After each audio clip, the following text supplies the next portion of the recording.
When you are acting in what's called a quasi-judicial capacity, when you're not adopting broad policies that affect everybody in the community, but instead you're actually applying those policies to a certain situation, you're applying the zoning laws to an applicant, certain fair process rules apply that make it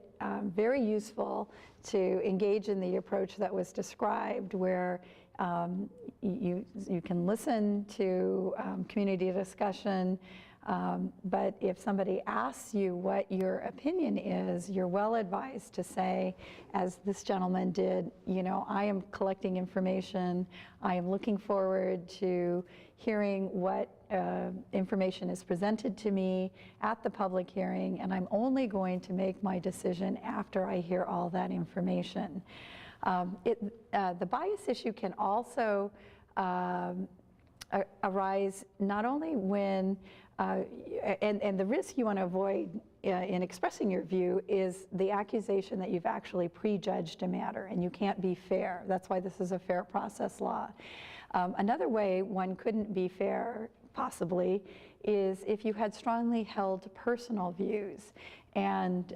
there was actually a case up in Hermosa Beach where apparently there was a council member who was a tenant, so it wasn't a conflict of interest situation under the Political Reform Act. He was a month-to-month tenant in an apartment building that apparently had a very nice ocean view. And there was a proposal to build a condominium in front of his very nice ocean view that he was quite outspoken against. And so when the council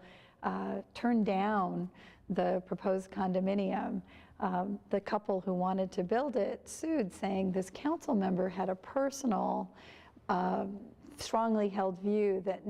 made him unable to be a fair judge of whether they had actually met the requirements for converting the property to a condo.